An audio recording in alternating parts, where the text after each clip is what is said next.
예, 오늘은 제 8장 죽음과 관련된 부분에서 두 번째 이야기 같이 하도록 하겠습니다. 제가 잠깐 기도에서도 말씀드렸던 것처럼 이게 오늘이 제자도와 관련된 부분에서 마지막 이야기입니다. 그래서 지난 10주 동안 잘 경청해 주셔서 감사하다는 말씀드리고요. 마지막까지 잘 마무리할 수 있도록 응원해 주셨으면 감사하겠습니다. 3페이지인데요. 박해, 네 번째 박해서부터 같이 이야기를 하도록 하겠습니다. 우리가 지난 시간에 이제 죽음과 생명이라고 하는 그런 부분에 대해서 이야기를 했고요.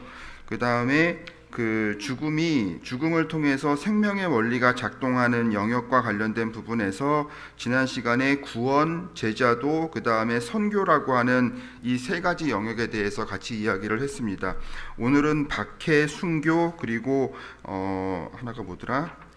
유한성이라고 하는 이 세 가지 영역에 대해서 이야기를 하고 마치도록 하겠습니다. 3페이지 보시면은 박해와 관련된 그러한 이제 부분이 나오는데요. 이제 사도 바울의 어떤 박해라고 하는 그런 부분을 이제 예시를 들고 있습니다.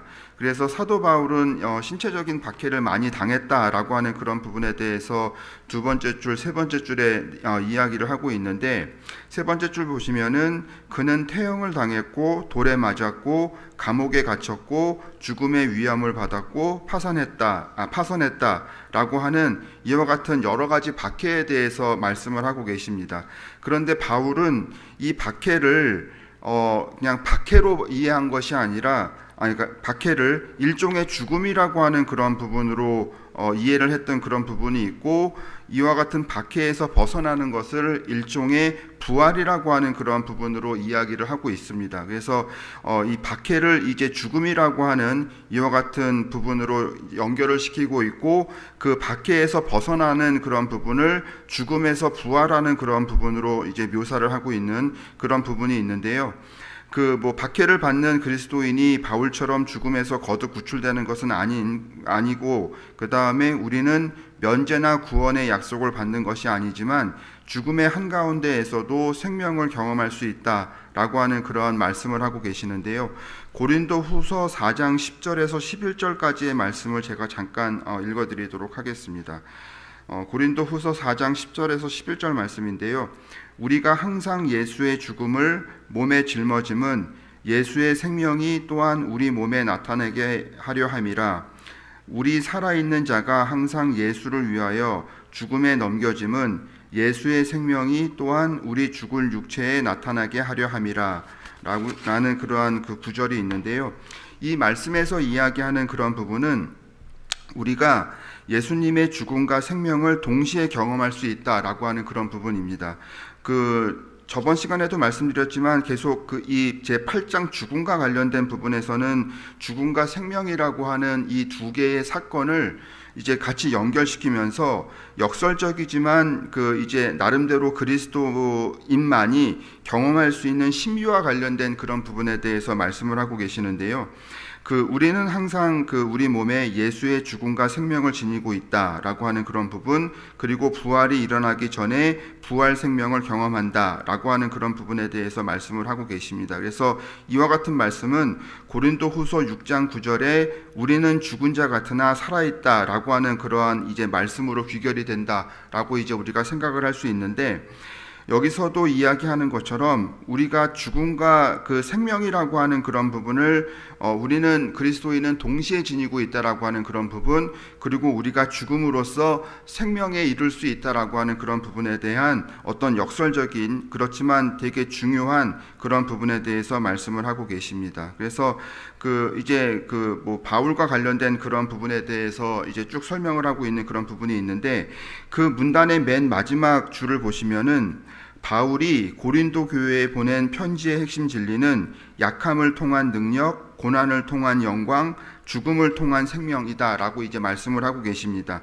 이 세 가지를 보시게 되면은 이 세 가지의 그러한 사건과 관련된 그런 부분 등이 다 역설적인 그런 표현입니다. 사실 우리가 능력을 갖고 있기 위해서는 강함을 갖고 있어야 되고, 우리가 영광을 얻기 위해서는 고난이 아니라 영광과 관련된 그런 부분이 연결이 될 수밖에 없고, 그 다음에 생명은 또 이제 죽음이라고 하는 그런 부분과 이제 상충되는 그런 부분인데, 바울도 이제 고린도 서신에서 이야기하는 것처럼 약함을 통한 능력, 고난을 통한 영광, 그리고 죽음을 통한 생명이라고 하는 그런 부분에 대해서 말씀을 하고 계셔서, 우리도 이 세상을 살아가면서 이 부분에 대해서 한번 늘 생각을 하면서 살아가면 어떨까라는 생각이 들었습니다. 우리의 능력이라고 하는 게 약함에서 시작되고, 우리의 영광이라고 하는 게 고난에서 시작되며, 우리의 생명이라고 하는 게 죽음에서 시작된다라고 하는 그런 부분을 우리가 한번 늘 우리 마음속에 갖고 산다라고 하면은, 우리가 그리스도 안에서 매일매일 죽는 이와 같은 부분에 대해서 거리낌 없이 우리가 날마다 죽을 수 있지 않을까라는 그런 생각도 해봤습니다. 두 번째 문단 보시면은 하나님의 백성은 박해와 순교에 대한 경고를 받는다라고 말씀을 하시고, 그 계시록 2장 10절에서 말씀하시는 것처럼 너는 장차 받을 고난을 두려워하지 말라. 내가 죽도록 충성하라. 그리하면 내가 생명의 관을 내게 주리라 라고 하는 그런 부분에 대해서 말씀을 하고 계시면서, 고난과 관련된 그런 부분에서 우리가 조금 더 담대할 필요가 있다라고 하는 그 부분에 대해서 말씀을 하고 계십니다. 그 다음에 다섯 번째는 순교의 영역과 관련된 그런 부분인데요. 이 존 스토트 목사는 이제 순교랑 박해라고 하는 그런 부분을 조금 구분을 하고 있습니다. 그래서 그 네 번째는 박해라고 하는 그런 부분, 그 다음에 그 다섯 번째는 순교라고 하는 그런 부분에 대해서 이야기를 하고 계시다라고 하는 점을 우리가 조금 유념을 할 필요가 있을 것 같고요. 조금 전에 말씀드렸던 것처럼 죽음을 통한 생명이라고 하는 주제를 다루면서 순교와 박해라고 하는 그런 부분을 구분하고 있다라고 하는 점을 우리가 조금 생각을 하면서 이 두 개를 구분할 필요가 있다라고 하는 점 생각을 하시면 될 것 같고, 물론 순교랑 박해라고 하는 그런 부분은 이제 겹치는 부분이 분명히 있습니다. 그래서 하나의 단어로 우리가 이해를 해도 별다른 문제가 없지 않을까라는 생각을 할 수도 있긴 한데, 사실 박해랑 순교라고 하는 그런 부분을 조금 이제 구분할 필요가 있다라고 하는 점에서 말씀을 하고 계시고, 이 성경에 따르면은 순교는 새로운 세상에서 그들에게 특별한 영예가 주어진다라고 하는 그런 부분을 요한계시록 20장 4절에서 말씀을 하고 계십니다. 그래서 순교라고 하는 이와 같은 영역이 또는 이게 특별한 영예라고 하는 그런 부분과 연결이 될 수 있다라고 하는 점에 대해서 말씀을 하고 계시는데요. 존 스토트 목사는 그 본문에서 두 가지 예시를 듭니다. 그래서 그 요시프 톤이라고 하는 분, 그 다음에 디트리 본히퍼라고 하는 이제 두 분의 예시를 들면서 이제 그 순교 또는 죽음이라고 하는 그런 부분에 대해서 다시 한번 언급을 하고 있는데요. 그 요시프 톤이라고 하는 분 같은 경우에는 니콜라의 차우셰스쿠의 그 억압 정권 하에서 그를 죽이려 했을 때 다음과 같이 이야기를 했다라고 합니다. 당신의 최대 무기는 죽이는 것입니다. 하지만 나의 최대 무기는 죽는 것입니다. 라고 하는 그런 말씀을 남겼다라고 이야기를 하는데요. 여기서 보는 것처럼 우리가 어떻게 보면은 죽음이라고 하는 거는 그 가장 약한 무기이다, 또는 무기도 아닐 것이다 라고 이제 우리가 생각을 할 수 있는데, 그 요시프 톤 같은 경우에는 죽음을 최대의 무기라고 하는 그런 부분으로 이야기를 하고 있다라고 하는 점을 예화로 들었고, 그 다음에 디트리 본회퍼 같은 경우에는 이제 강제 수용소에서 수감을 당했던 그 1945년 4월 8일 짧은 예배를 인도하고 마지막 기도를 마치자 이제 교회 문이 열리고 두 명의 남자가 들어와서 이분을 이제 교수대로 이제 끌고 갔는데요.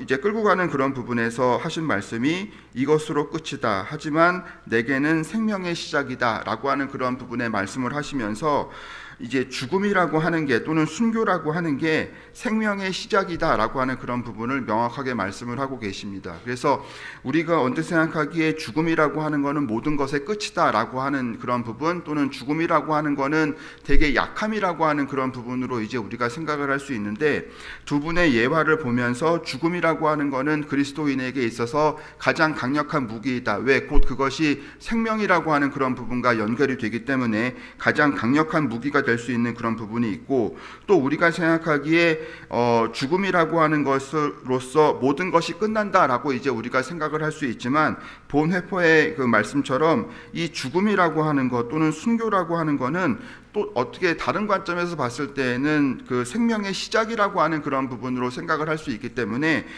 그리스도인 같은 경우에는 죽음이라고 하는 이와 같은 부분을 조금 새로운 관점으로 볼 필요가 있다. 즉 생명의 시작이라고 하는 그런 부분으로 볼 필요가 있고 가장 강력한 무기로 볼 필요가 있다라고 하는 그런 부분도 우리가 이 예시를 통해서 한번 생각해 볼 수 있는 그런 부분이 아닐까라는 생각이 들었습니다. 그래서 우리가 너무 죽음을 어떠한 뭐 가장 약한 그런 부분 또는 우리가 회피해야 될 그런 부분 뭐 그런 부분으로 보기보다는 그리스도 안에서의 죽음이라고 하는 것이 우리에게 새로운 생명을 부여할 수 있는 또 다른 하나의 계기가 될 수 있다라고 하는 점에서 우리의 생각을 조금 달리할 필요가 있겠구나라고 하는 그런 부분도 우리가 생각해 볼 수 있지 않을까라는 생각이 들었습니다.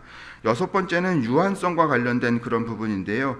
그 밑에 보시면은 우리가 그 죽음이 생명에 이르는 길이 되는 5가지 영역에 대해서 구원, 제자도, 선교, 그리고 박해, 그리고 순교라고 하는 것을 통해서 이제 우리가 살펴봤고, 이제는 유한성이라고 하는 이와 같은 영역을 이제 우리가 마지막으로 살펴볼 텐데요.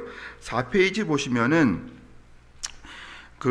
우리가 죽을 수밖에 없다는 사실, 그 다음에 육체적인 몸의 죽음에 직면할 것이다 라고 하는 그런 부분은 우리가 늘 생각해야 될 또는 우리에게 다가올 그런 미래다라고 이제 우리가 생각을 할 수 있습니다. 그래서 우리가 죽을 수밖에 없다라고 하는 사실에서는 우리가 무한한 존재가 아니라 유한한 존재다라고 하는 그런 부분을 생각을 할 수 있고, 육체적인 몸의 죽음에 직면할 것이다라고 하는 그런 부분은 우리에게 언젠가는 닥칠 어떤 미래와 관련된 그런 부분으로 이제 우리가 생각을 할 수 있는데요.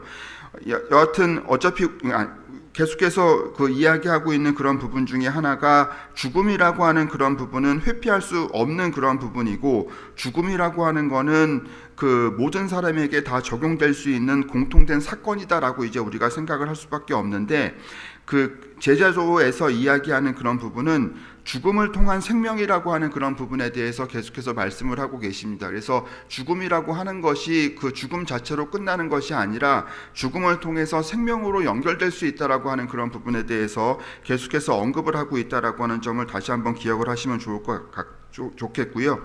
두 번째 문단 보시면은 그 우디 앨렌이라고 하는 분, 그 다음에 로널드 드월킨이라고 하는 그런 분께서 이 죽음이라고 하는 것이 기본적으로 어떤 기쁨이라든지 행복이라든지 아니면 빛남이라든지 이런 것들보다는 공포라든지 두려움이라든지 아니면은 부패함이라든지 그런 부분과 연결이 된다라고 하는 그런 부분에 대해서 이야기를 하고 있습니다. 그래서 우디 알렌 같은 경우에는 이제 죽음을 존재의 완전한 소멸로 봤던 그런 부분이 있고, 드월킨 같은 경우에는 죽음의 공포와 관련된 그런 부분에서 죽음의 주요한 공포는 의식할 수 없는 것이다 라고 하는 그런 부분을 이야기를 하면서, 죽음이라고 하는 것은 빛이 완전히 소멸되는 공포이며 그것은 무의 시작일 뿐 아니라 모든 것의 끝이다 라고 하는 그런 부분에 대해서 말씀을 하시면서, 우리가 죽음을 바라보는 그러한 어떠한 관념이라고 하는 그런 부분을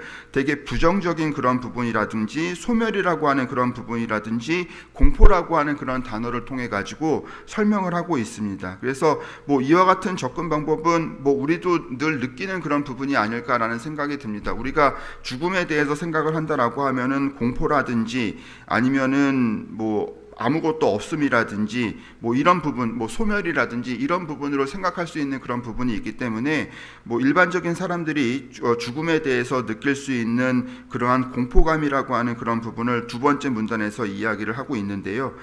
세 번째 문단을 보시면은 그렇다라고 하면은 그리스도인의 죽음도 죽음이라고 하는 거를 소멸이라든지 공포라든지 부패라든지 아니면은 무라고 하는 그런 부분으로 생각을 해야 되느냐라고 하는 그런 부분에서 존 스토트 목사는 그리스도인에게는 죽음은 공포가 아니다라고 하는 그런 부분을 명시를 하고 있습니다.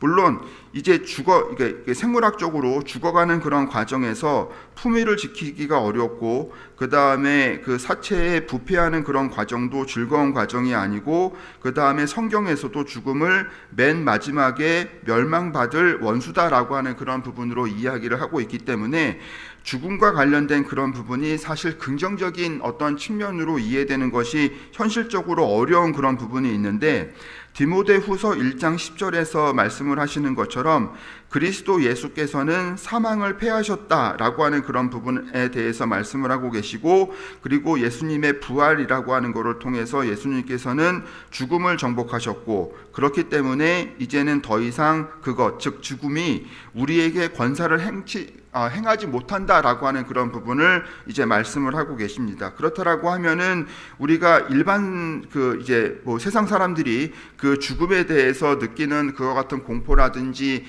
그와 같은 인식이라고 하는 것과는 다르게 그리스도인은 죽음과 관련된 그런 부분에 대한 관념 자체를 조금 달리할 필요가 있다라고 하는 그런 부분을 이제 우리가 생각을 할 수 있고요. 그리고 생명의 선물과 관련된 그런 부분에서는 영생이라고 하는 그런 부분에 대해서 말씀을 하고 계시는데, 그 요한계시록 7장, 그 다음에 22장, 그 다음에 1장 이런 부분에서 이 영생이라고 하는 그런 부분을 이미지로 표현을 하고 있는데, 예를 들어서 생명책에 그들의 이름이 기록되어 있다, 생명나무가 주는 혜택을 계속 누릴 수 있다, 생명수를 자유롭게 마신다 라고 하는 그런 부분의 예시를 통해서 영생이라고 하는 그런 부분을 말씀을 하고 계십니다.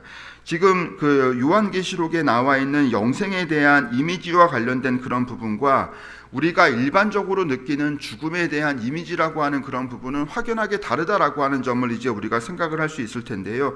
그렇다라고 하면은 세상 사람들이 느끼는 죽음이라고 하는 거는 공포라든지 소멸이라고 하는 그러한 이미지로 이제 우리가 생각을 할 수 있지만, 그 그리스도인의 그 죽음이라고 하는 그런 부분은 영생이라고 하는 그런 부분으로 연결이 되고, 영생이라고 하는 거는 생명책, 그 다음에 생명나무, 그 다음에 생명수라고 하는 이와 같은 이미지로 설명을 할 수 있는 그런 부분이 있기 때문에, 우리는 즉 그리스도인은 그 죽음과 관련된 그런 부분을 조금 달리 생각할 필요가 있다라고 하는 그런 부분까지 이제 우리가 생각을 할 수 있습니다.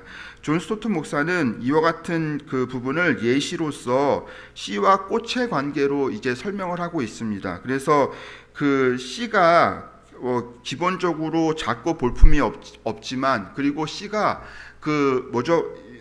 죽지 않게 되면은 꽃이라든지 아니면은 열매라든지 아니면은 나무 자체를 성장시킬 수 없는 그런 부분이 있기 때문에 이제 씨와 꽃의 관계에서 이제 우리의 그 죽음과 생명이라고 하는 그런 부분을 연결을 시키고 있다라고 이제 우리가 생각을 할 수 있습니다. 그래서 겨자씨에서 겨자나무가 나오고, 그 다음에 씨는 작고 볼품이 없지만 씨가 죽었을 때 그 씨에서 나온 꽃은 색이 다채롭고 아름답다라고 하는 그런 부분을 설명을 하면서, 죽음과 생명이라고 하는 그러한 두 개의 역설적인 관계 또는 상충되는 그런 관계를 계속해서 연결을 하고 있고, 그리스도인이다라고 하면은 죽어야지만 영생에 이를 수 있다, 또는 죽어야지만 생명을 가질 수 있다라고 하는 그런 부분에 대한 말씀으로 계속해서 이야기를 하고 있는 것을 저희가 발견을 할 수 있습니다.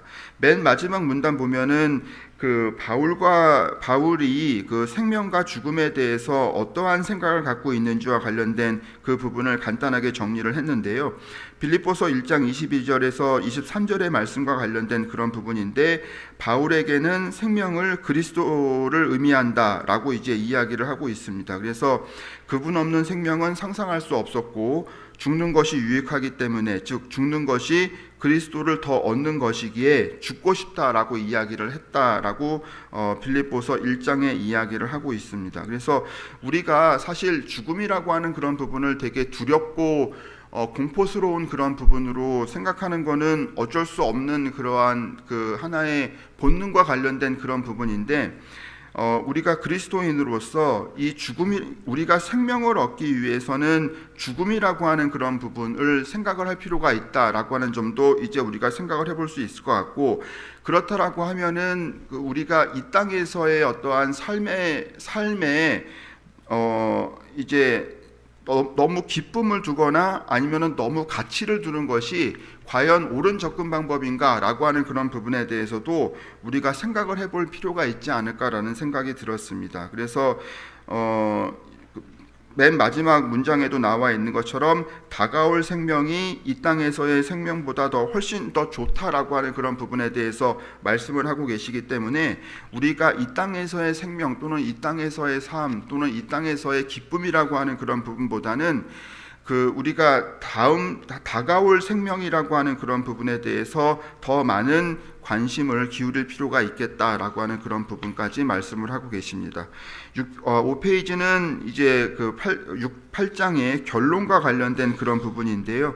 이 부분에서는 두 번째 줄 보시면은 죽음을 통한 생명이라고 하는 역설적인 그러한 원리를 6개 영역에서 이제 쭉 말씀을 하고 있었다라고 하는 그런 부분을 결론을 짓고 있고, 그 다음에 각각의 경우 우리는 죽음과 생명이라고 하는 방정식에서 두 항의 균형을 잘 유지해야 할 필요가 있다 라고 하는 그런 부분에 대해서 말씀을 하고 계십니다. 그래서 죽음과 생명이라고 하는 이 두 개의 어떠한 이제 방정식이라고 하는 그런 부분을 이야기하면서 항이라고 이야기를 했는데, 이 죽음이라고 하는 것도 이제 의미가 있고 생명이라고 하는 것도 의미가 있다라고 하는 그런 부분으로 생각을 해야 되지 않을까라는 생각이 들었고요. 그 다음에 네 번째 줄 보시면은 우리는 복음 안에서 우리에게 주어진 생명의 영광을 과소평가해서는 안 된다라고 하는 그런 부분, 그 다음에 그 밑에도 보시면은 우리는 생명으로 인도하는 죽음의 대가를 과소평가해서는 안 된다라고 하는 그런 부분에 대해서 말씀을 하고 계십니다. 그래서 복음 안에서 우리에게 주어진 생명의 영광이라고 하는 그런 부분도 우리가 한번 생각을 해볼 주제인 것 같고, 그 다음에 생명으로 인도하는 죽음의 대가라고 하는 그런 부분도 우리가 생각해 볼 그럴 부분이 아닌가라는 생각이 들었습니다. 그래서 이제 죽음을 통해서 생명으로 인도한다라고 하는 그런 부분 계속해서 말씀을 우리가 이야기했던 그런 부분이기 때문에 다시 한번 점검을 하시면 될 것 같고요. 그 다음에 네 번째 줄에 나와 있는 것처럼 복음 안에서의 어떤 생명이라고 하는 그런 부분이 얼마나 영광스러운 것인가와 관련된 그런 부분도 우리가 생각을 해볼 그럴 주제인 것 같습니다. 두 번째 문단 보시면은 계속 이야기하는 그런 부분이긴 하지만 죽음은 우리에게 끔찍한 최후를 제시하고 끝을 의미한다라고 하는 그런 부분입니다. 그렇지만은 그리스도인에게서의 죽음이라고 하는 것은 생명으로 가는 길이고, 따라서 우리는 살고자 한다면은 죽어야 한다라고 하는 그런 부분에 대한 말씀을 하고 계십니다. 그래서 우리 생명에 이르는 그러한 길이 죽음이다라고 하는 그런 부분, 그 다음에 우리가 영생을 얻고자 한다라고 하면은 죽어야 된다라고 하는 그런 부분에 그런 말씀을 우리가 늘 기억을 하면서 영적인 죽음과 육적인 죽음과 관련된 그런 부분에서 우리가 죽음이라고 하는 이 사건 자체를 조금 달리 생각을 해볼 필요가 있겠다라고 하는 그런 부분까지 우리가 생각을 해볼 수 있지 않을까 싶습니다. 밑에서 세 번째 줄 보시면은 죽음이 안내하는 생명의 영광을 볼 때에만 우리는 기꺼이 죽을 것이다라고 이야기를 하고 있고, 이것 자체가 제자도다라고 하는 그런 부분에 대해서 이야기를 하고 있습니다. 그리고 맨 마지막 줄 보시면은 그리스도인은 죽은 자 가운데서 살아난 이들이다라고 하는 그런 부분에 말씀을 하시면서 우리에게 죽음과 관련된 그리스도 제자도로서의 핵심 자질 마지막과 관련된 그런 부분을 말씀을 하고 계십니다. 이상으로 8장 죽음과 관련된 부분에 대해서 독서 이야기 마치도록 하겠습니다. 기도하고 마치도록 하겠습니다. 하나님 아버지 감사합니다. 저희들이 지난 10주 동안 존 스토트 목사의 제자도와 관련된 그런 부분에 대해서 독서 이야기를 나눴습니다. 하나님, 저희들이 하나님의 제자로서 살아가는 그런 과정에서 하나님께서 저희들에게 주신 핵심적인 자질 8가지에 대해서 늘 생각하며 살아갈 수 있도록 저희들에게 은혜를 주시고, 저희들이 머리로만 제자도의 여러 원리를 이해하고 수용하는 것이 아니라 저희들이 몸소 행함으로써 하나님께 더 큰 영광을 돌릴 수 있도록 저희들의 육신과 영혼을 인도하시기 바랍니다. 예수님 이름으로 기도드렸습니다. 아멘.